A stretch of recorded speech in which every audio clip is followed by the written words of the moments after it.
Kontoriergonoomika koolitus, nagu nimi ütleb, eelkõige mõeldud kontoritöötajatele, aga tegelikult sobib väga hästi kõigile, kes töötavad istuvalt ja kellel on töös ekraanid, näiteks ma ei tea, operaator tootmises või valvur kuskil mingis ruumis. Ja millest me siis räägime? Me räägime töökoha disainist selliselt, et see võiks toetada keha loomulikke asendeid. Me räägime, missuguseid asendeid, tööasendeid tasuks vältida. Me räägime raskuste teisaldamisest, usute mitte, aga ka kontoritööl on raskuseid vaja teisaldada. Ehk siis vaatame, missugused on need õiged tehnikad. Vaatame, missugune võiks olla mõju valgusel. Kui päike paistab, kui päike ei paista, kui kuskil peegeldab, kuidas seda maha võtta.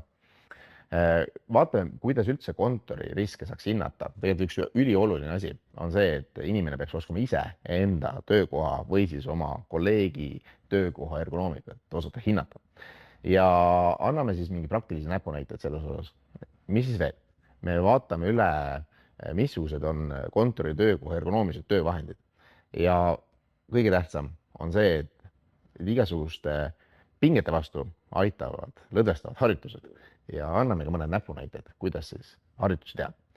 Ja kui see kõik on põnev ja huvitav, siis loomulikult võtke meiega ühendust, kirjutage meile info@proovutus.ee ja me võtame juba teiega ise ühendust ja vaatame, äkki saame tulla ja teha teile kontori ergonoomika koolituse.